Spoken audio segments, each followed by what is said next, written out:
Hello. Hello everyone. Welcome to the studio visit number 2. Stopover is a series of studio visit which will continue until November this year. It convenes individuals and groups from physically distant places to learn about their daily experiences and practices in relation to the current situation shaped by specific contexts. We would like to express our sincere gratitude to Japan Foundation Manila, together with Design and Textile Art Museum.Ph, for their kind support to realize this project. Before we start, we would like to remind that today's session is recorded and will be uploaded on Load Na Dito's website and social media.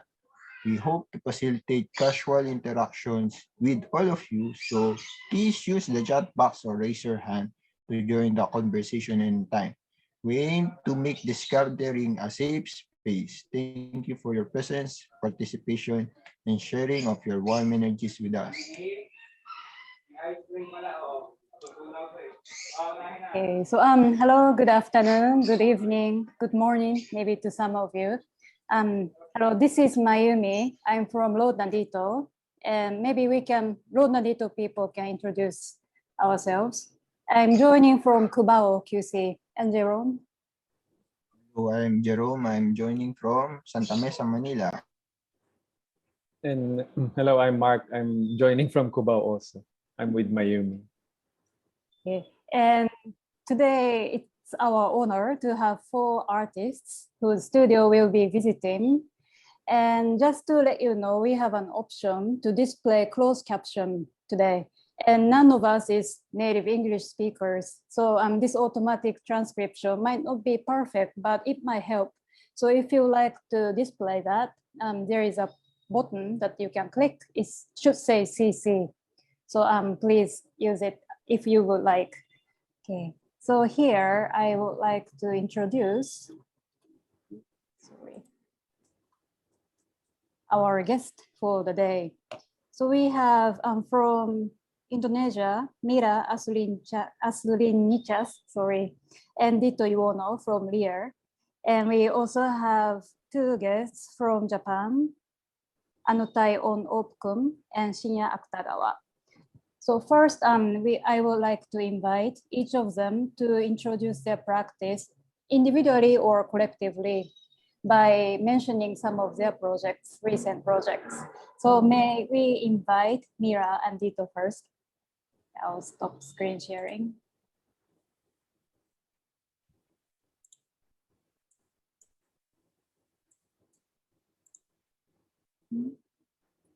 You guys. Hi. Sorry. Hello, we are LIR. We are LIR. Yeah, my name is Tito Yuwono. And my name is Mira Asriningtyas. And should we start share screen, right? Yes, please. Okay, we will start share screen, hopefully. Okay. Yep.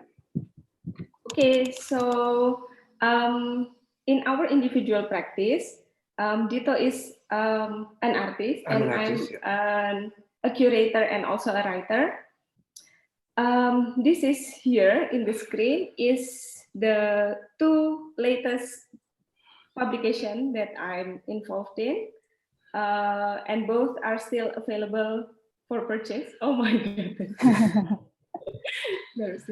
Okay, so the one below, what Bungalos Can Tell, is published by an onomatopoeia in Eindhoven, and that one is actually the continuation of an artist project in the last edition of 900 MGPL, which we will explain later.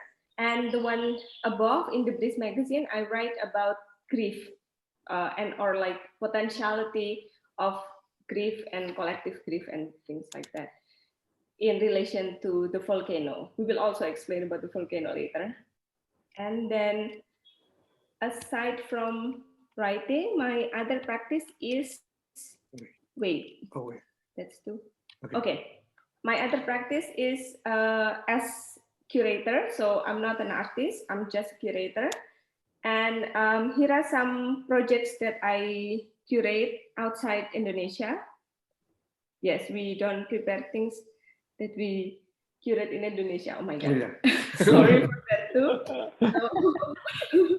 that one is the one above is the project that I did in UvA in University of Amsterdam about the history of this female tokoh apa? Icon in the within the chains at the end of the Bauhaus era. So in the chains between the Bauhaus, Blue Mountain, and then the one below is the project I did after a residency in Fondazione San Vittore Bodingo. And that one above is a sleepover. No, it's actually a power nap in stability. Okay. So. Okay, so I'm practicing as an artist individually. So this is my last project, my last solo show in Ruang Mas 56 in Yogyakarta. So it's investigating the relation about the domestic space, which is house, a home, with the trauma in Indonesia in 1965, how it's and how family become the transmits the knowledge, the experience. And then, wait. This is the last one. So aside from working as an artist and LIR, I'm also working with Ruang Mas 56 as the co-director since last year. So Ruang Mas 56 is a contemporary photography collective in Yogyakarta, which established since 2002.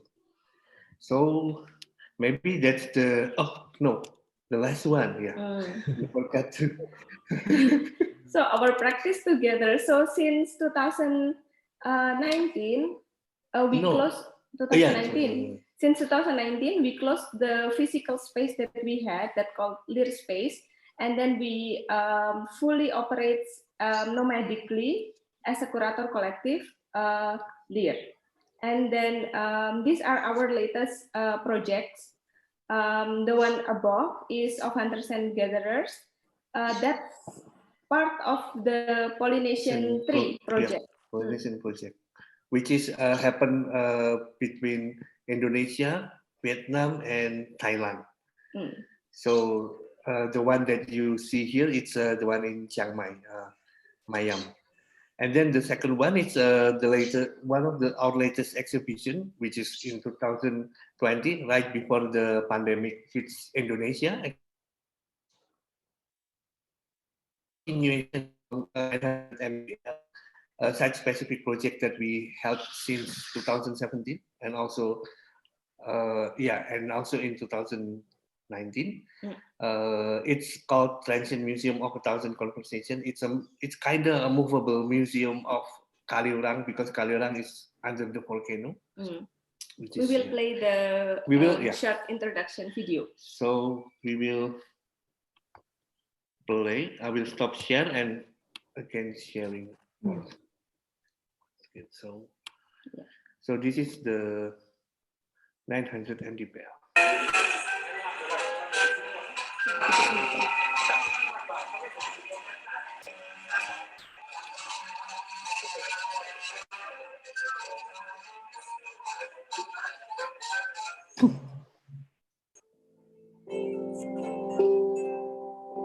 Sa Gmas nga.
Oke, perkenalkan, nama saya Chandra.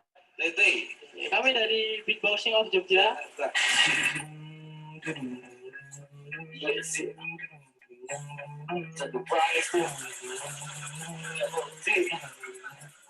bersama saya. Berkata.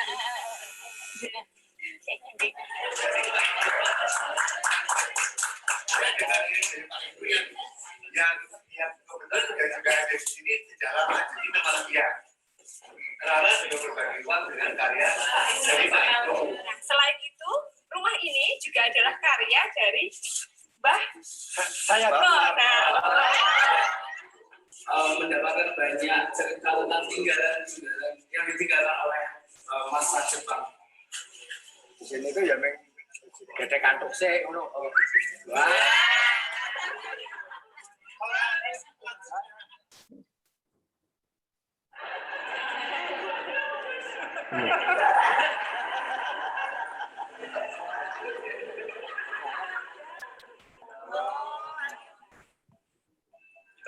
Pitanes. Oh, Belanda. Ini Belanda loh nih. JJ. Kalau rumah model anu yang pertama ini aku ngasih kondo. Oh, ngasih kondo. Oh, Ngasih kondo dia. JJ. Setelah ngasih kondo, terus baru muncul rumah. Pitanes. JJ. Nek ngasih kondo niku le siram putih-putihnya waktu putih. Nek Belanda kan tak mungkin ada yang nambah. Belum kawin itu bagian kalau pemandian. Baru anak banyu itu. Ya.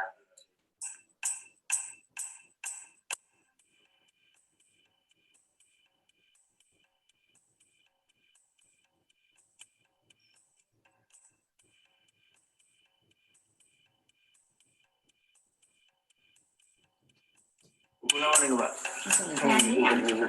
Masih penting jelasin ketuan. Kenapa Pak yang podcast itu? Semoga bilang veteran. No, Catatan apa nih? Terbang veteran. Oh. Kamu betul nak rin kiamat Jepang, di Tondo, di Kai, niku mah pacan. Nek gunung, niku pulau Wewe Talet le. Jan ora saestu wis niki jan pahit tenan niku jamane pom niku jan pahit saestu pahit jaman Jepang niku wong do nyandang bagor golek panganan angel duwe angel Kan wedi ngono lho. Londo itu bedai ngono kuwi. Tenan jokne tuh pasar. Namanya pasar Kanjungan. Kali langit itu sebelum tahun 65 itu ada sekolah kejuruan musik. Oh iya. Ada angkatan darat. Okay, so we will fast forward. Because it's so long, sorry. Budeknya Bujin. Yeah. Wait. Terkenalnya karena apanya, rasa apanya? So yeah, this is one of the work that's supposed to be. We were waiting for that image. We were waiting for that video of Mark, Yeah. but then it was so long. Sorry. Okay. Yeah, but that's basically the That's basically the project. yeah about living in the under the volcano. Yeah. Yeah. Please continue. Sorry for all time. Oh, you're perfect. Thank you so much, Tito and Mira. We have a lot of time after this to discuss and ask questions. So I would like to now invite Om and Shinya to give us short introduction to your project and practices. Okay. So, hi, good afternoon, everyone. My name is Ong. I'm from Thailand, and now I'm living in Japan. And this is Shinya, my partner. So, we're gonna start the presentation with Shinya first. Wait, my.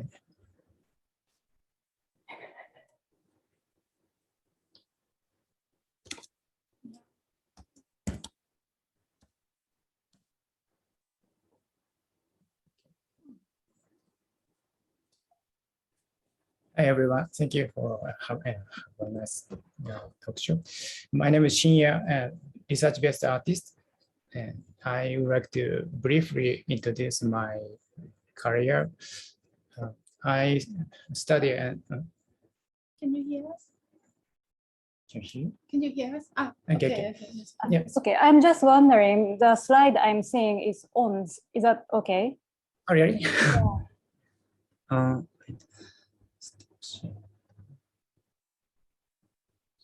Screen. Yeah, maybe try it again. Okay. Okay. Yeah. Sorry. Hi, my name is Shinya Akstegara, a research-based artist now in Japan. But I and Ong used to be based in Bangkok for a long time, but now in Japan. And because of COVID, we decided to stay in Japan for a while, a bit more. And I take the COVID situation as like a opportunity to study again. So and then back to Tokyo University, about my home university recently, and then having a PhD project. And for decade for 10 years, I work in Southeast Asia, having an art project and research and writing thesis in Bangkok, Manila, Jakarta, Surabaya, lot of place. Today, I would like to introduce a future project, not my past work.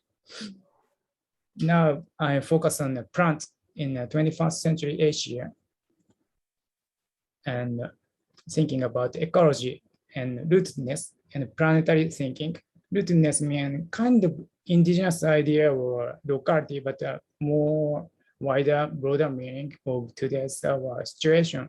Under such like a climate change or something, we experience unexpected like a condition on nature. So what we are doing, where are we standing? So I like to think about plants and soil, especially in Asia now. And not only thinking my like a phenomenal condition, but at the same time, it's like what's the company? What's bring the things? So as a Southeast Asian study, I research again about VOC that is to India to ties contemporary agro-business CP group, for example, as a market, capitalism, and information art. And my technique of art, I practice drawing and digital animation for long and interactive installation and DIY physical computing. And for example, what's a plant as a thinking tomato? There are a lot of ways of thinking approach to tomato, for example, like organic tomato, indigenous tomato, IoT control tomato, genome editing tomato, vegan tomato, made in Italy, but actually it's from China tomato, typing egg tomato, Asian monsoon model plant factory system tomato. So there are a lot of tomato. So, and at the same time, ontology of plants, like as a non-human, not a human being, but it's also creature, how we can think about the plants in another way. Because now anthropology, ontology, there are kind of paradigm shift. Many people think about a non-human, sorry. So how we can address and how we coexist with such a non-human, including the microbe, a very small creature, and like a rice we are eating, but what it is, I don't know. So I'm studying computer graphics again recently, so I go back to university. And at the same time, I and Ong recently set to the new organization.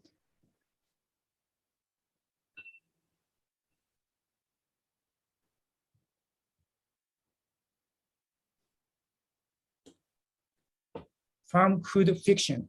Just yesterday I made animation. I'm sorry, it's not perfect, but this is a logo of my Ong and me new organization, practice about the food. And farm food fiction is a future-oriented artistic activity that's open up and practice a new role for art by taking things related to food in our future. both the wider planetary scale and the local or body scale level. We emphasize on the power of fiction because the program is, if we think about nature, environment, we often think too much serious, and actually it's a condition is serious. But I believe art's power is a kind of fiction, and from the analogy fiction, we can make out something new, and of course, artist-led activity. Yeah, this is my presentation, and I would like to pass to Hong. So sorry. Hey. Hello, so good afternoon, everyone. I would like to introduce myself briefly. That okay. Hi, thank you. Yeah, I mean, before 2017, I still work in Bangkok as a curator and project coordinator. But after 2017, I and Shinya moving to Japan, and that time I was the independent curator and focus on my self-interest, and at the same time I start to cook, and sometimes I kind of combine with my cooking practice and art project together. And because of COVID, I mean 2020, we decided to move back to Bangkok, but yeah, unfortunately we cannot move to Bangkok because of COVID situation. So I think about how I can, stay, what kind of thing I can do in Japan more. So I start to write the proposal about art project and propose to the Sony Village office in Nara, like are they interested in this to have like an art project in the village or not? So yeah, but fortunately they accept my proposal, so I can get a job and as a planning project director at planning section of Sony Village office. And I just, here is where I and Shinya now is living. We living in the one, the mountain village in the border, in between the border of Nara and Mie Prefecture, which is, it very, as you can see from this map, is very, how to say, isolated and like very mountain area, which is the population here is very small village. The population in this village only like around 1,400 people, and it will be increasingly in the future and decreasing in future. And that's why when I proposed the proposal to the village office, they were quite interested to have like an art and activity in this village. So, and this is what kind of the village look like. So I and Shinya came here last winter in the December. So we still kind of new member on this village, and it's the level of the village is like a 500 meter, how to say, from the sea level. It's like on the mountain areas, which is the weather is very cold in all years. So it's very nice, how to say, air and soil is very nice. That's why most of the villagers, they do agriculture. They make farm and grow the vegetable. So people here are very proud about their food and the vegetable. So because I came to Sony, I've been here because I have to, how to say, make the two, because I get the job position. One of my initiate program is artist in residency in Sony. So I can say this is the first, how to say, residency program in this village. So for the first time, it just started 2021. This is the first activity. I invite the Wakana Suzuki. She was the scholar in the field of anthropologist from Sokendai University in Osaka to come and research about the, how to say, the local fermentation culture. So Suzuki, she have an interview and visit the farmer and ask about the opinion, and then at the end we have the talk show of her in the subject of the fermentation society. Yeah. And the second program that I initiate is the social kitchen. So social kitchen is kind of Thai cooking workshop, which is every month I will explore the ingredient and the vegetable inside the village, basically focus in the seasoning, vegetable and ingredient. And then I will pick up that and then introduce the new cooking method by combine like Thai food and the local vegetable. Like as you can see from the picture, like the volume 3 is I picked the wild vegetable, and the volume 4 is the Yamato Toki, which is the medicine herbs. And for the volume 4, I can say it's the most difficult recipe that I ever made, because I don't know Yamato Toki before. So, and Japanese people mostly also didn't use it for cook. So I study a lot, like how to make this Yamato Toki match with the Thai food. So it's very almost interesting. And the social kitchen have the studio workshop and online workshop. And because my work not only like a work inside the office work, so I can say mainly I work in a field trip, like do farm visit and participate in the community garden, community works, and sometimes support the farmer to clean up the gardens. So those kind of things, I think it's very important how we can get the relation and cooperate with the local people. Especially I'm a foreigner who just moved to this village. And this is my future project, which is Shinya already explained it to you earlier. So for farm food fiction, it means why Shinya is interested in what we having. I also interested in how the food or what we eat will be changed in the future. I mean, how we can how we can continue to eat that kind of thing in the future, and how the food change the form in the future. So this is what I interest. Thank you. Okay, thank you very much, Shinya and On. Okay, so why don't we move to the second session, which is a studio visit. Okay, thank you, Dito and Mira, Shinya and On. And it's nice that to see your recent projects, because it's a kind of connect to where you are situated now, especially like in Dito and Mira's place. It's near the mountain, and in Shinya and On in the farm in the countryside, which is very much related to where you live and how you work. So let me introduce you how this second part of the presentation will work. Maybe you,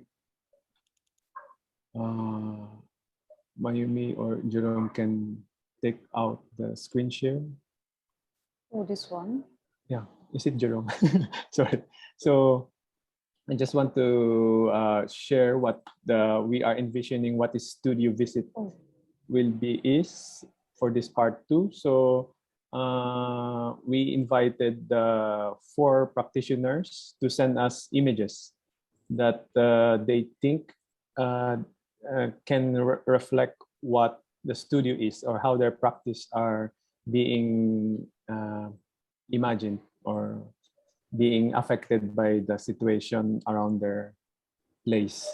So from these images that they sent, we put it in one slide, and we want to create a shared space that we will be going there together. It's not like in different spaces or places. So can we invite Miro and Mira and Dito to share a story about the image that you sent, and then we can connect it to Shinya and Ong. Thank you. So yeah. Okay, come on. Okay, sorry. Okay, so this room that you see on the upper left in this picture is in that site when we first moved into this house. That was actually a real living room, like the common place, like typical Indonesian home living room. But then after 4 years of having non-functional living room, so we swap all of the lounge chair and table set, and then we turn it into our working table. So this is our working table since 2017, and this is where we wrote most of our essay, work on administrative tasks, and do online meeting, but not today. Do online meeting, and then usually this is where the 900 MDPL team are working. So this is like the co-working space.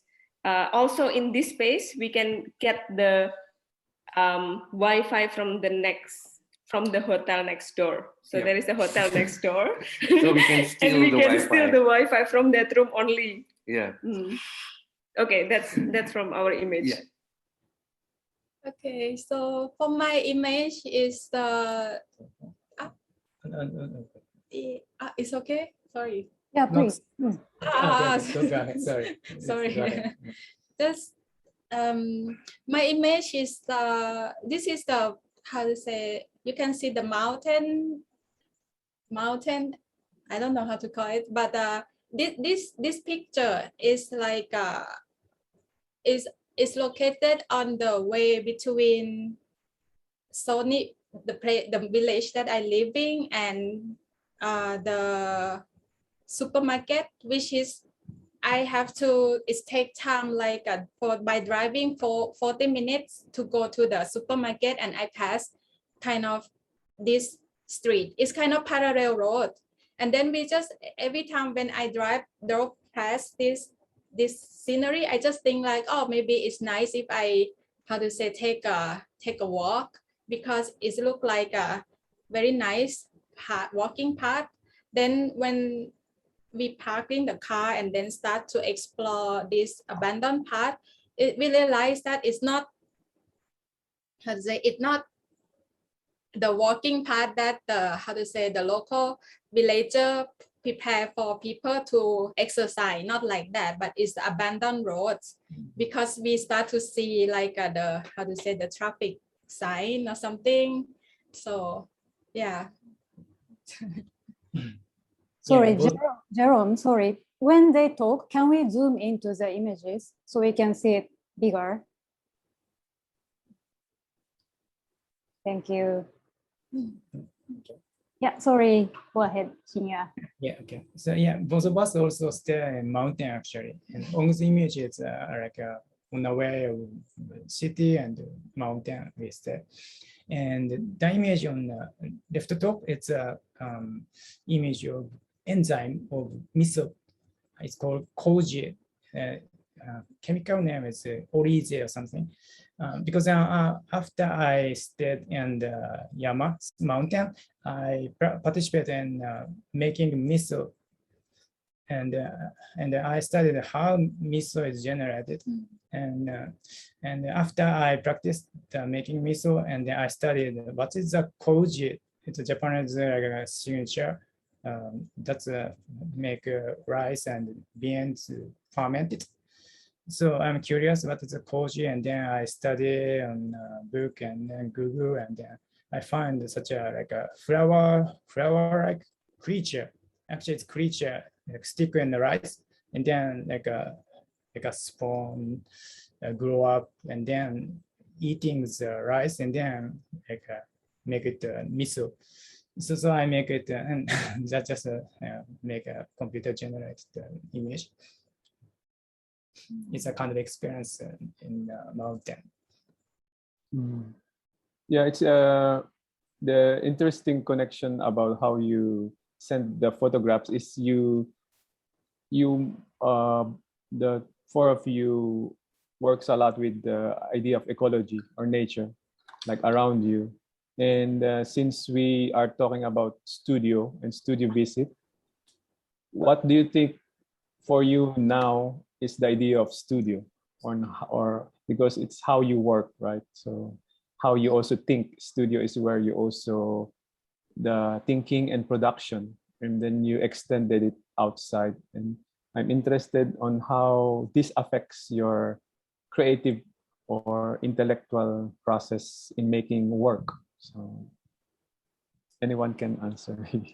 Maybe in my case, I mean, my studio is, how to say, I mean, actually, when I work in this village, and I don't have like a kind of physical space. I mean, the working place, because here this room is like my, how to say, my apartment. And when I leave this room, so as you can see from my presentation, so basically I work on the, how to say, on the farm, go to the mountain, or like community things. So yeah, that was the place that I keep practice and exercise, because not only like help support the local community things, but it's also mean, how to say, training myself, how I can,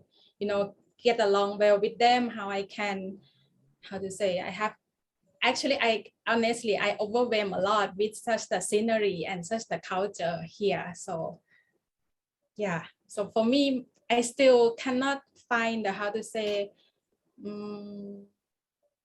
the concrete concept, like how it really affect to me, because now still I feel like everything is, surrounding me is so many things happen, and many things that I have to do, many things I have to go, yeah, something like that. Yeah. I was very messing up, sorry. Usually Maybe in my case, when I work as an individual artist, it's my work itself, like the production, it's usually take, I should go somewhere else, and then, but most of the post-production done in the studio. So basically when I mention studio, it's basically in the house. So basically we are not really separating our house and studio in this. And also, yeah, and usually I did a lot of things here since I live here like 8 years ago. So it doesn't really affecting us, but since the pandemic, it's some of works like piling up between, overlapping between me, Mira, and LIR. So suddenly every corner of the house become a studio. So it's kind of depressing in a way. To be honest. But at the same time, we also consider like our neighborhood also as a kind of studio when like the living studio. Yeah, living studio, like Ang said, like because we also have to go around to, for example, to see several places in order to work with 900 mdpl, for example. So this year we are working for 900 the next 900 mdpl. Yeah. So it will continue. In different form maybe. Do you want to add more, Mira or Shinya? No, Maybe in the next slide. Yeah, maybe when we, it will be more clear. Okay. Okay. Yeah. So we can move to the next slide. Room or place in the house. Another studio.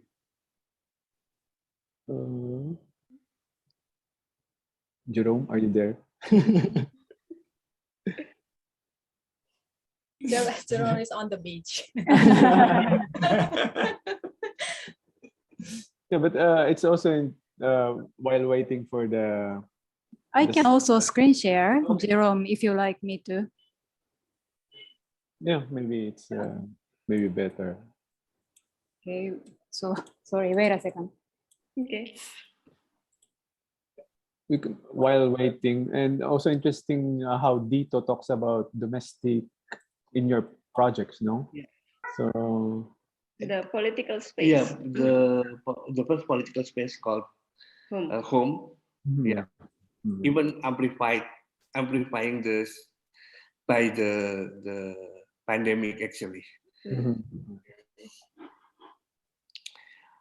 So next, this one, well, maybe you can share a story about your images. Right, too small. So, yeah. Yeah,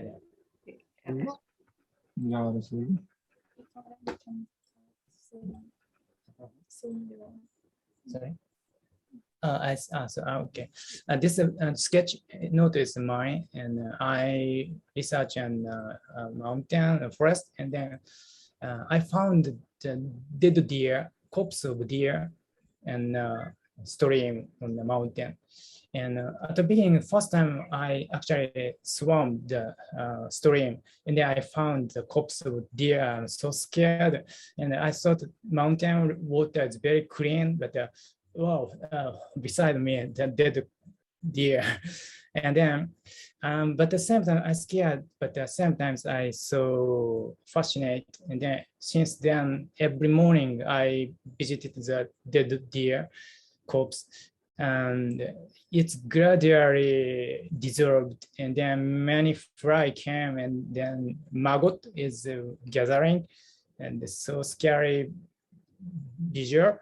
And but I every day going, and then picture itself is too like a grotesque, too realistic, so I cannot show it. But yeah, instead of it, I showed my note, how I found the place, and and yeah, now this the deer become bone on the skin, and maggot is grow up and then go somewhere, become fly maybe. Yeah, that's my sketch. Thank you. Who wants to? I'm interested on how. What's you said, Ong, you work a lot with the farmers or community, and I'm wondering how you approach them to work together or collaborate.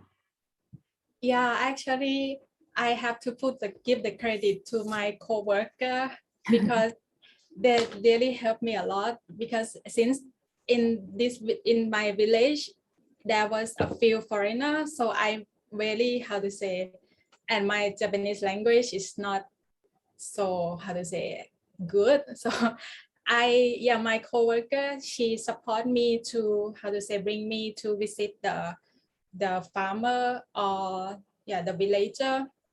For example, like this picture, the picture is he's run the Beshilipa.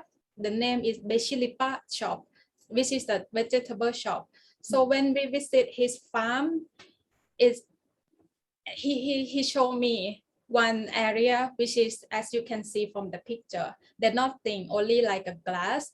And he said like because in Japan, how to say, the shallot, which is the small red onions, is very, very difficult to find. But Beshilipa, this shop, he focused on such like a Southeast Asia herbs and plants.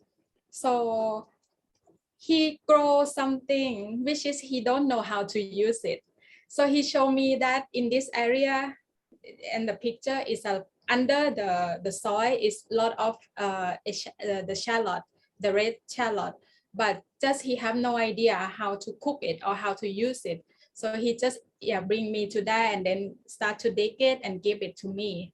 And not only the shallot things, he still grow like a holy basil and some like a pantan leaf, which is like in Thailand we call like a bai tơi, which is used for the making the sweet and dessert, and many things like a lemongrass thing. So I very impressive like how he very obsessed in making farm.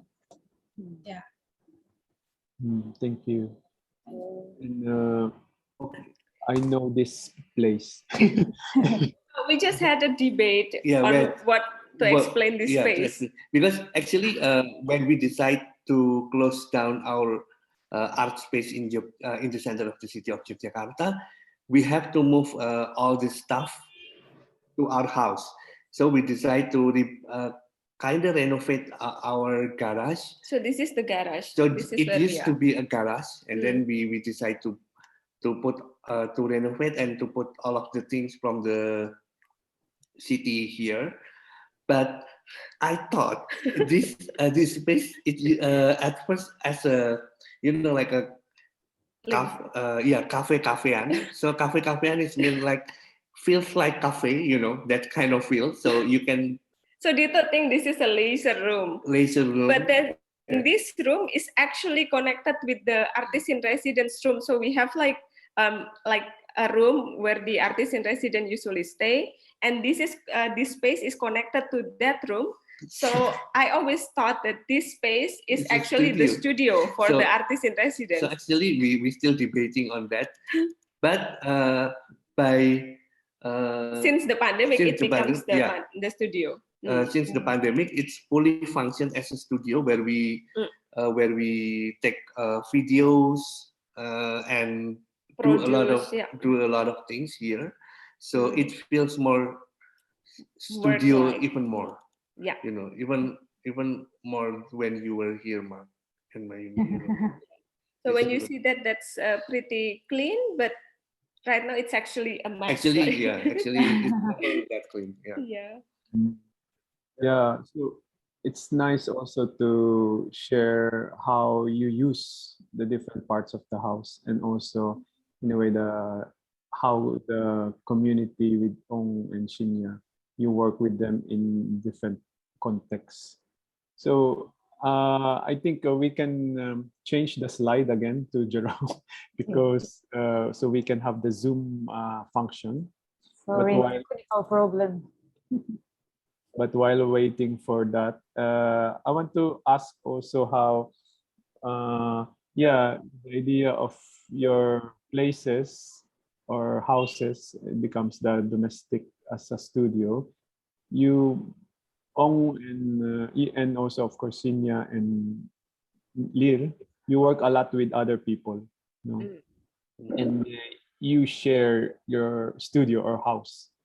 And this, I think sometimes you don't know who is using your personal things. So in a way, I'm interested on how you kind of carry it, or how you develop this kind of relationship with the people or artists you work with in different contexts also. Maybe from the place in LIR in Jogja and now in Kaliurang.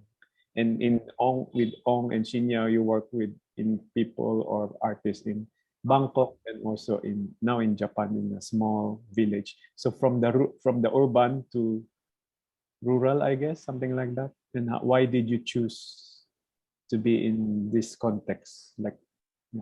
Thank you.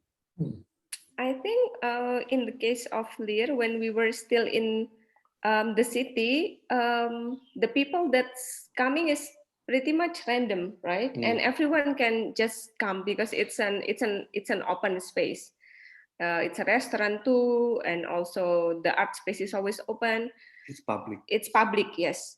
But then when we move to Kaliurang, it's when people come, it's basically people coming to our house. So it's like it's very domestic. And usually someone will ask to be invited, like, can I come to the house or something like that. And especially during the pandemic, it's even more clear that some artists, but mostly, they really need a place to escape. And because we live in the mountain that is like cooler and then quieter.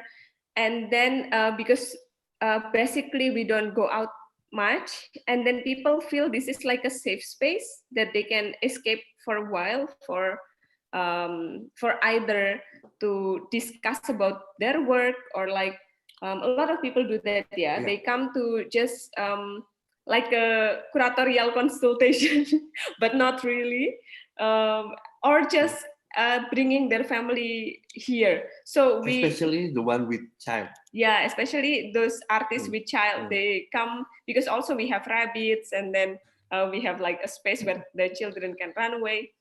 And so so hospitality is always like a big part of the work, especially in 900 MDPL. Because when 900 MDPL start, the house literally is not ours anymore, because all the teams are here. Sometimes we have like 10, 12 people staying at the same time, and it's pretty crazy sometimes. Yeah. You're a good parent. About Ong and Shinya, you want to add to or we can go to the next slide. For me, maybe it's not you only introduce the photos and how you interact with the people compared to the urban forest. You can go to the farm and talk with people, and because you're a foreigner in local Japan, Ong is a foreigner, and while she's learning Japan is hard, but still usually difficult to communicate with Japanese people. And here and village close to society, community, and activity including the farming and primary industry, like other job. So like not only conversation or like a document work, recently it's many people call bullshit job, but not real activity. So it's nice for Ong especially to interact with people under the pandemic and as a foreigner in Japan. So how is that photos? Who is the woman or the you mean the next slideshow? Slideshow. Maybe for the as Shinya said, I quite interact with local villager often, especially like elder people.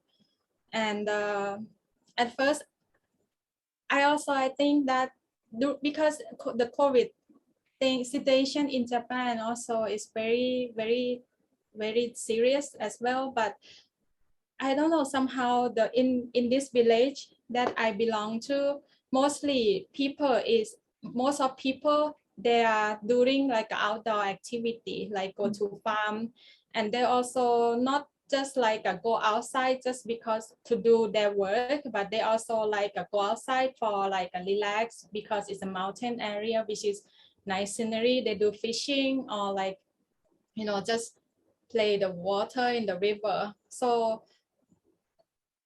actually, I didn't feel like how to say, like I didn't do something like which I call like indoor activity much here in Sony in this village. So yeah, mostly go outside. Like from this picture, you can see like one grandmother. She's around 82 years old. So one day she just called me like, it's a season of like a wild vegetable. Do you interest in her farm? Is have like a lot of one, I don't know how to call it. It's called senmai, which is like maybe the next slide you can see it like something like a fern things. And we can just take it and cook it. So yeah, she just called me and then she just showed me how to take it. But she's already 82 years old, so I'm very surprised how she very healthy. And yeah. Yeah. Thank you. Maybe we can go to the next slide. It's also so.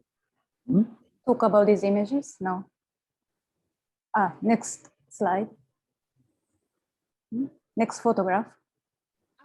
Yeah, I mean, now on this slide, I will still stay in this slide. Maybe go next slide. Yeah, I thought sorry, it's very unclear. It's a same, basically same about writing about koji, process of fermentation. So it's okay. I already explained it. Yeah, please go ahead. Yeah. Okay. So our picture, this one, is so we kind of commissioned by to do a video education about art, and at the same time, the COVID situation in Indonesia is crazy. Like it's really high, so we cannot allow people to come to our house because it's not allowed, and that is why we have this chair and the lamp. It's we changed the function of the other people because we only work two of us and we have to be on screen, so we changed the chair into a light stand. So because we have to do the camera, the presentation, and also the lighting things all in one time. So, but it's only two of us, so we changed a lot of things around us to be, to be function as different things. For example, this chair, light stand. Yeah, that's the story. Thank you. Yeah, for this one, it's interesting combination from the images that you sent. And I'm sure like also Shinya also sent a lot of drawings or sketches. And I think it's part of how you develop your projects or or research. So I'm interested on what is this digital imaging of weird thing. Yeah, it's also a kind of process, studying the process of fermentation, and I studying how I can visualize the things that we cannot see, but it exists. And then on the presentation, I explained a bit recently, like genome editing tomato, genome editing fish. Many things is edited in a level of RNA, DNA.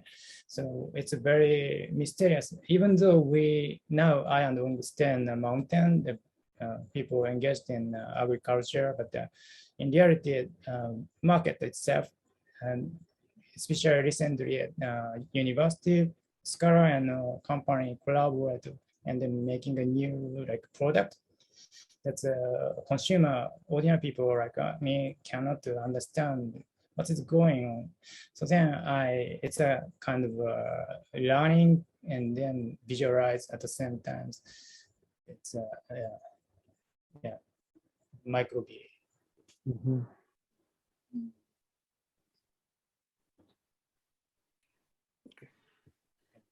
And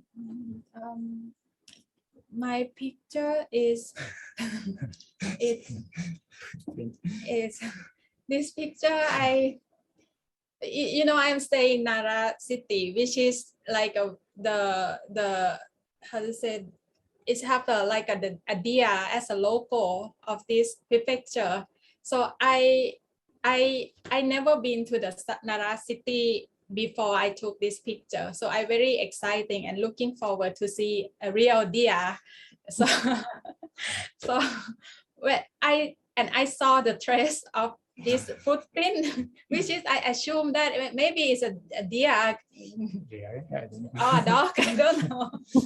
Maybe a deer. So, but it's a bit strange because it's not inside the mountain, but it's this picture I shoot when I went to the, how to say, the highland area, which is like, how to call, like it's more like the Hassoni Highland. Highland. Yeah. No, that area. It's like the area which is that is now growing the Suzuki, which is the plant in is called the plant in Japan. So this is like a, how to say, this area is on the stair. The stair? Yeah. So I mean, it's not like the real wire. Yeah. Some stair. Some stair. And it's not like in the forest. It's just like how to say, more like a hut, yard. A field. Yes, sorry, in the field. Yeah. So, and then yeah, I saw this footprint, so I feel like, oh yeah, deer is here. Here. Yeah. I understand you want to say that because usually deer is hidden in the forest, but you found it's in like a very like a airy place. Yes. Okay. Something like that. Yeah. I don't think it's deer. No. Deer. I don't know. Deer is like two. I don't know how many fingers they have. Sorry. Yeah, sorry. What wild animals do you have in Kaliurang? Wild animals that we have in Kaliurang. We have monkey. That's everywhere. Like a lot of monkeys. Some people say there are deer and boar, but I've never seen it. And we actually have like Javanese civet. Just above us. Like the civet, like this raccoon-like thing. I forgot the name actually, but this thing is living above our rooftop, and it smells like pandan, so it smells good, but then it can be dangerous. And sometimes when our rabbits have the baby, this thing ate the baby, so we're like, but yeah, yes, they have these things, but I've never actually seen. But we have a lot of it, because we are living under the volcano, so it's also depend on the volcano activity, which we will. So because when the volcanic activity is rising up, and when it's like really dangerous, usually the animal will go down. Like there was one time when even the tiger went into the village because it's too hot up there, so they go down all the way. So at the moment, it's raised from, so there are like 4 levels of danger of the volcano. And at the moment, it's level 3, so it's pretty dangerous. And here in this picture, you can see the surveillance image of the volcano. So right now, everyone from everywhere, from all over the world, you can monitor every movement of the volcano, like 24/7. And this is what people do in their houses, usually, not just our home. So because sometimes there are like 5 eruptions a day, or even 15 eruptions a day these days. So people will go like watch this YouTube screening of the surveillance video of Mt.Merapi to see the, like the movement, like is there a lot of earthquake? Is there an eruption happening nearby? So we can be ready, like for example, if there is an eruption, so we have to be prepared for like an ash rain, something like that, because that usually happen. And we usually know, because now that we don't have a garage for the car, usually our car will be like coated in ashes whenever it's like, so every week it will be super dirty because of that ash rain. And it's quite dangerous, so we don't invite artists for a residency at the moment because of this. Not only because of the COVID, so we have to kind of to danger looming. Yeah, to danger. Yeah. 2 years ago, I had an exhibition in Yogyakarta and I bought this Merapi mountain shirt. Yeah. Oh wow! Oh wow! We went to the Mt.Merapi together. So many times it's a volcano since 2006. So many times until 2010. And last time I remember 2018 or 19. 18. 18. Yeah. There was there was the big one in 2018, and what was that in Merapi? It's so nice that you've been here on that. Oh yeah. So it's literally like 7 kilometers away from our home. So the crater is 7 kilometers away from our home, so it's very close actually.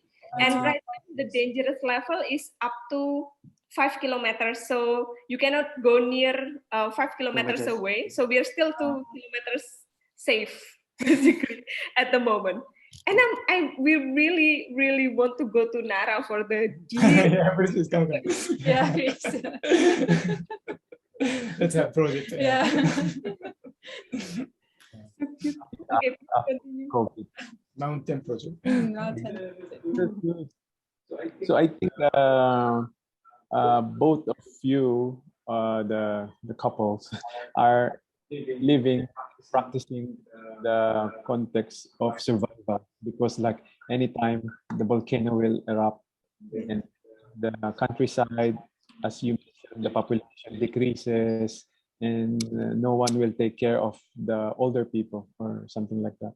So it's about surviving, but staying is also in a way kind of surviving. So we will open some questions to the audience also while we are talking to the other images that you want to share. So for the audience or participants, please feel free to chat your questions or any comments for us to create more interaction. So yeah, so while continuing this slide presentation or slide sharing. Maybe talk about this because you talk about as an emergency bug, no? Okay. We will explain our picture, right? Yeah, while waiting for the questions from the audience. Yeah. Okay. Yes, so this is the one bag that you should put near the door if any eruption happen. So you have to go out. You have to prepare this kind of bag and emergency bag. So you put all of the important things there, so you can just grab it and go out. And if you see closer, there is what is it? Janur. Janur is a coconut tree leaf. Yeah, it's a symbol of safety, right? Yeah, it's called symbol. So it's they say that it's an abbreviation of come closer to the light. So it's called the Ilanur. Sorry, that's not even Javanese, not English. So it's actually a plea for safety and guidance. So when the level rise last year, we got this from our parent to put like in the front door, so that like the plea for safety. But this emergency bag is actually not something that we learn from the elderly, but it's something that's quite recent, and I believe that it was actually was learned from the Japanese way, if that makes sense. Yeah. So there was this disaster management something like mitigation strategy or something, and then they taught people here how to pack on the emergency bag, like if you have like a big earthquake or something like that. So we have this right now, like ready to flee, like torchlight, water, stuff like that. Clothes. Yeah. Yes, I think that's it.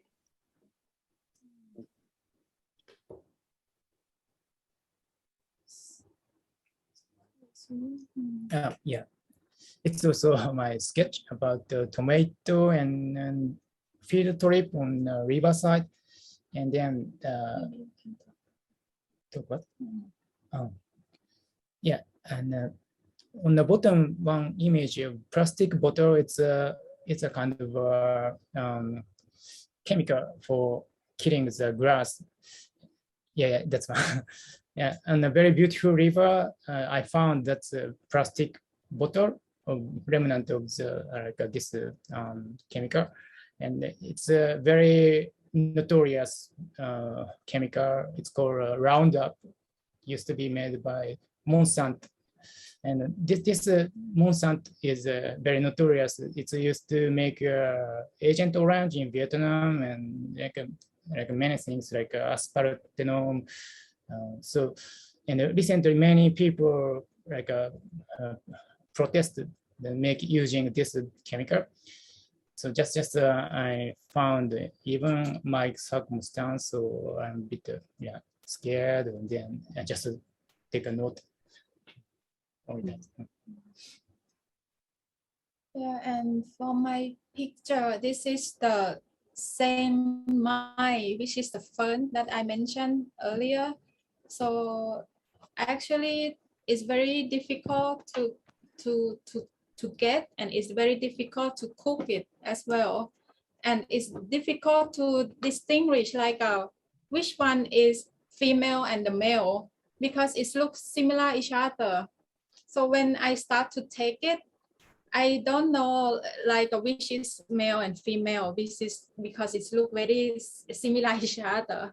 So this and when once you get it, you have to the way of preparing for cook it also like very, how to say, it takes time. Like you have to soak it in the water at least like 5 days, and every day you have to remove the old water, the new one, which is very clean. Keep do like this, like at least 5 days or 1 week until it like change the color, and then you can cook it. So this kind of thing is like a very, how to say, new things for me to learn, like how to eat it like a wild vegetable. And I start from this experience, like taking this senmai. I start to think like how to say, it's this kind of thing is not like an easy way, like you can search on the internet, like the knowledge to take it and how to distinguish. Because even check in the internet, the picture is look very similar each other. But the one grandma, she really like teach how to look at carefully, like how to sort out which one is eatable, which one is you cannot eat. Yeah, so it's kind of the new lesson for me as for about cook the Japanese local vegetable. Okay, thank you. We have a question from Tessa. So let me read it. So it is interesting how Dito and Mira on Shinya describe their practice as nomadic. The pandemic, however, underlined the contrast between the nature of their practice and the permanence of the site where the practice develops and transpires. For most of us, this is a home. Do they find this pandemic transition somehow limiting, or do you guys see it as great potential arising from it? So yeah. Okay, can I answer first? Sure. So this is actually has been our concern since last year, right? Because in 2020 we got this project called Pollination 3 that is supposed to be like an exchange and like a cross pollination residency thing. So we were supposed to travel to Chiang Mai and then do research there, and then the artists from Thailand supposed to travel to Indonesia, but then pandemic happened and none of it could be done. So we were thinking a lot about this practice, and we decided that instead of like flying across the across borders, across countries to do the research, we decided to do research closer to home. So we still go around the volcano and do the research around here. And we also commission some texts or thoughts or videos for different artists, different practitioners who also do the same thing, who also talk about their own context, their very own rooted context, and different ecological issue that is closer to their home. That way, we can learn about different practice, different ecological issue, or like how to manage it in different localities, but from the comfort of our home. But for each of the artists or writers or thinkers who are commissioned for that, each of them do their own research. Like it's more like residency, but closer to your home. Like artists who's near the river, artists who's near the volcano, near the something like that. So in this case, our curatorial here and also with the artist, his name is Marianto. We are researching on the mountain of Merapi, around sand mining and around that, around this area. And at the same time, the one that from Thailand, it's Kitima Charprasit and also Ruangsak Anwat Wimon. They are researching on Mekong River. So somehow it's related in a way that it's affected by the overdeveloping, and also from and also it's somehow ecologically affected by the human. So even though we are far away, but somehow the problem is still the same. But in the notion of nomadism, for us right now, it means, well, it's been a while since 900 MDPL. These things means that we are doing and conducting our research by different walks. So we do a lot of walk. So this walking turns into special practice. And then that special practice is how the artist is conducting their research together with us. So that's also like for us, this idea of, smaller scale nomadic practice in a way. Thank you. Please. How about you guys, Shinya and On? Yeah, together. Same as them, and we also concern the ecology and then limit and potential because of the COVID.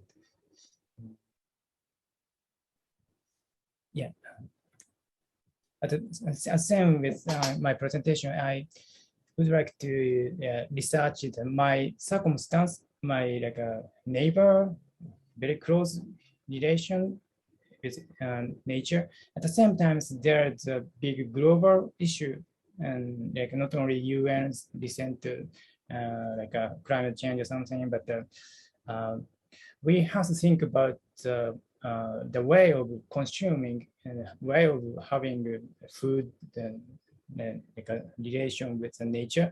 So then it's actually a good time to limit myself, yourself, to the limited place, one place.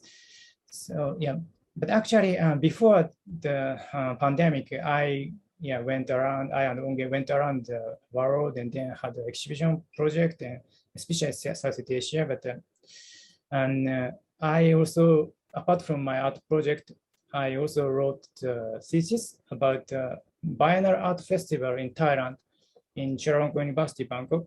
And on this thesis, I wrote how a global artist put themselves on a stage of under the neoliberalism, like focus on the curator in Southeast Asia, like Apinan, Jim Spangat, Patrick Flores, and then Patrick Flores' activity and Guanj by the Oupkum and Vezo.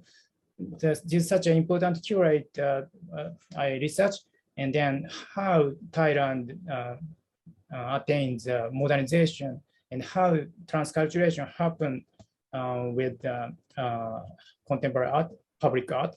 So I research, and then what I'm interested and I cannot address on this thesis is that because one of the banner in Thailand is run by the big company, TCC group. So then the big company also has a kind of a business on property business, and then making the like a very urban space especially in Bangkok. And then they like use the word of sustainability, like a green life, smart city. But what is going on in reality? So yeah, because art is not 100% independent. It's every time related to the states and company, and then company try to like survive on the market and then use the word of sustainability. It's also work as a regulation. At the same time, it's just to use the wording. So then I'm very lost to the point and what's actually really going on the planetary level, and then why artists company address such a thing, but we cannot. It's marketed too strong. So then pandemic happened, and then it's a good time. I and some art people should think about the price, local price more, but don't need to stick and work with the bureaucrat much. So how keep independent? Because Thailand already did it, like Chiang Mai social installation and such many things. Not only Thailand, Southeast Asia, Indonesia, Philippines, having such a grassroots activity more than Japan. But yeah, it's time to think about it more. So then I try to practice related to food, especially with own now. Yeah. So I think Shinya can explain is very clear now. So thank you. Thank you. So we are trying to wrap this up in 20 minutes. So the time is approaching to the close. But are there any other questions from the participants?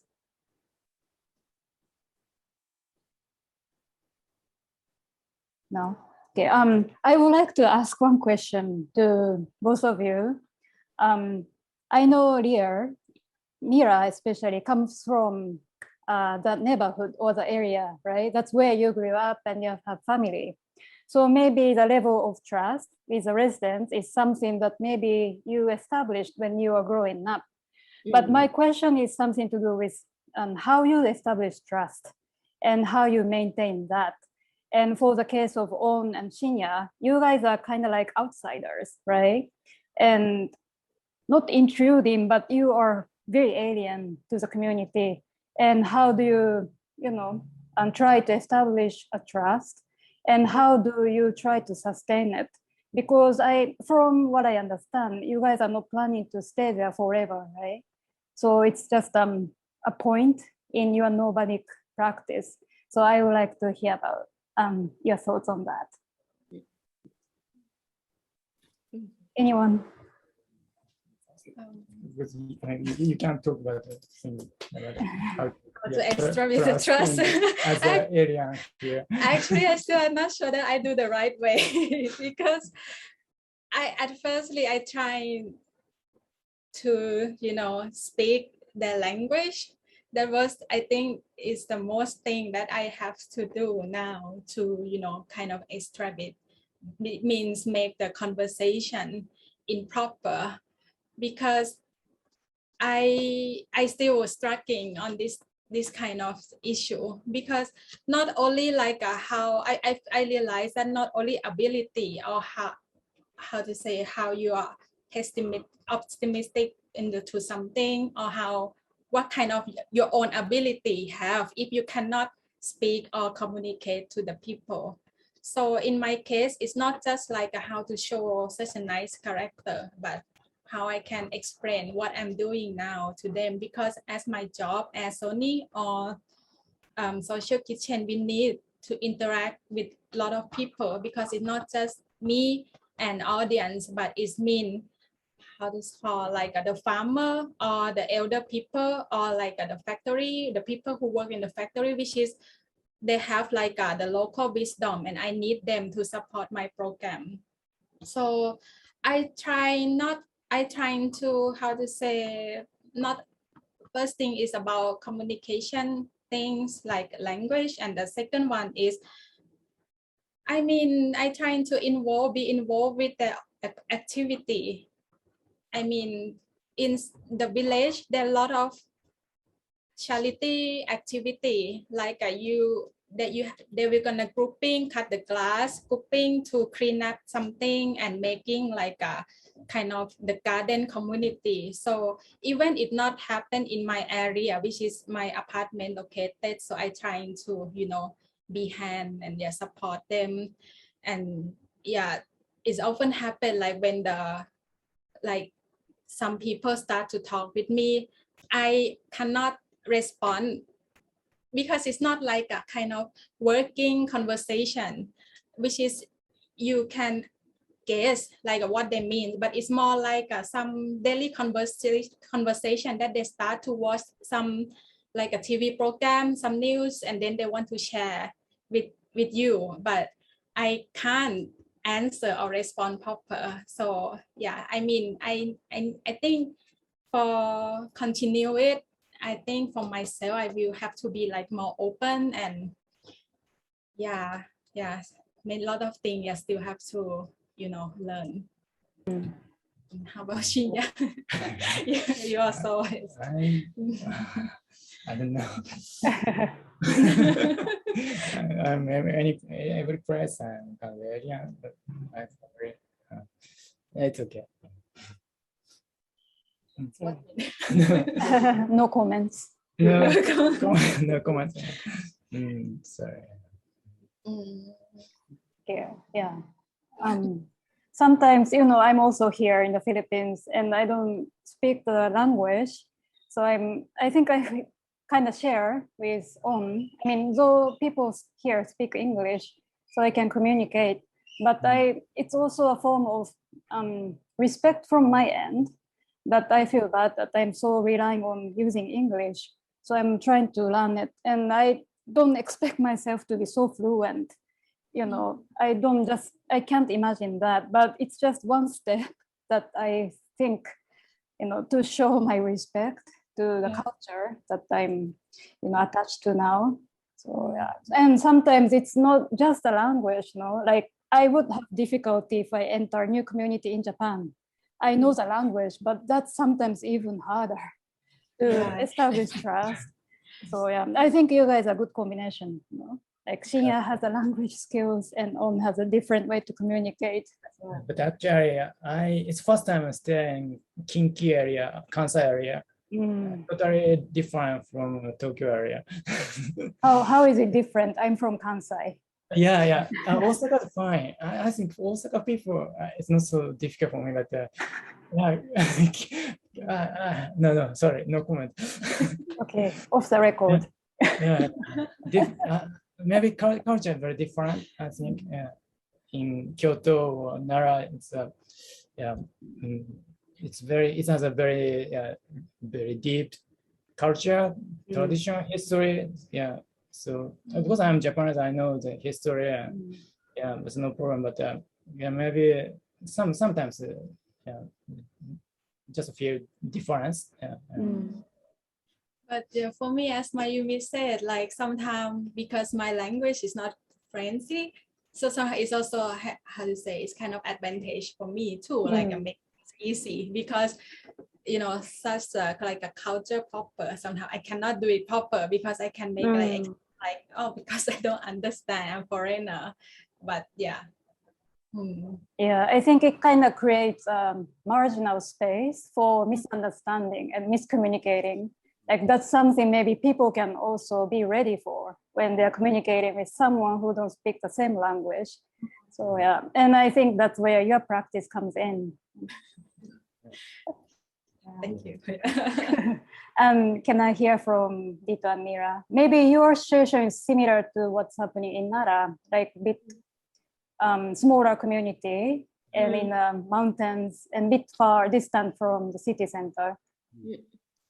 So the to develop the trust, well, number one, it's pretty easy because I grew up here, I live here, and basically still in the same city. Yes, and we know everyone, you know, it's almost like that. So it's very small community, and so we grew up together and stuff like that.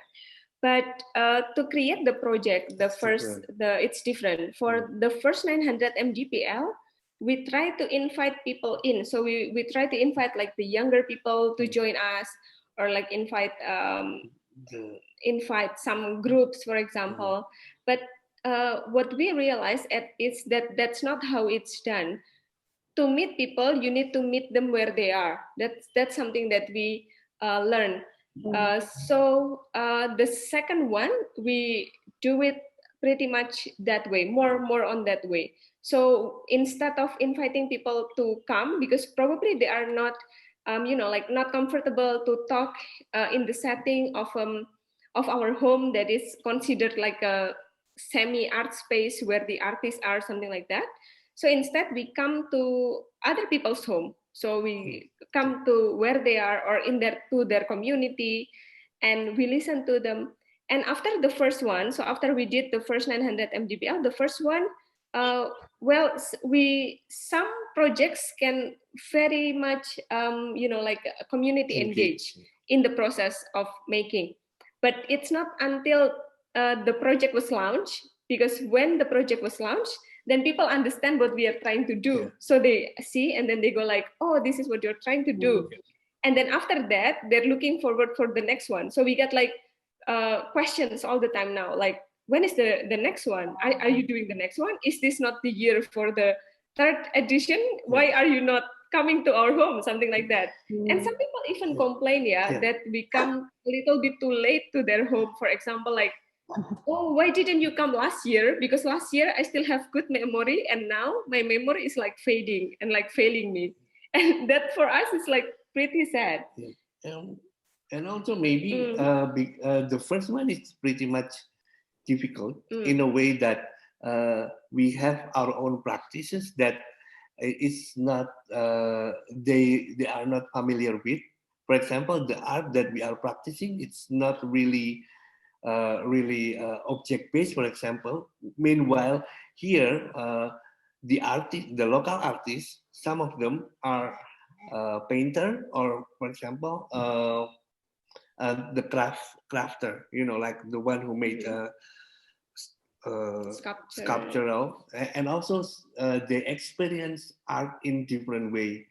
We experience it, so we have to kind of show what we are going to do in the first one, and then the second one, they kind of realize the audience, the purpose, especially, so they are kind of supportive after, after they understand. And in their understanding also, it's what's important for them is the part where we are recording the archiving the memory, because for them it's very crucial, because not only because this is a very dangerous area that can gone anytime, but also because people are aging, so they feel like they are at risk of forgetting things, so they want to tell their story, and then it's really the spirit. That's why, for example, for the second edition that you saw in the video, that sound of the older people telling the story of their experience when they experience the historical moment of Indonesia. So different occupation, and then different timing of political turbulence, like for example the communist massacre, something like that. So it's really in different timing, and it's really them eager to share that and wanting to have this noted, you know, so something like that. I think Kaliurang has this similar problem with Sony art, where most of the young people go to the city, and so it's only aging, aging community, and it's also located like at the end of the street, so it's like you can go further, you because cannot go anywhere. if you go further, it's going to the crater. You know, yeah, kind of thing. So yeah, so it's like the end of the street from Yogyakarta, so it's something like Thank you. I think it's also the end of the street for this presentation and talk to because I think it's really nice conversation of the differences and similarities on how we work as we share our studio and outside our studio, extending it to the community. So if there are no more questions, we would like to invite everyone for a photo session, so we can archive this as a shared studio visit. But thank you very much to LIR, to Dito, and Mira, and Shinya, and Thank you for inviting us. Thank you. And we will just take a photo together.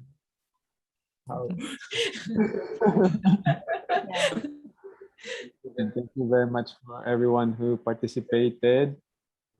We will take photo first, and there's a last poster we will show, so you will not leave. Okay, let's have who will screenshot. So if everyone, if you like to turn on the camera, please do so. Okay. Jerome, are you taking photo? Oh. Ako na. Okay. Ako na. Okay, 1, 2, 3. Wait. Lisa is like, okay. One screenshot. Okay, 1, 2, 3.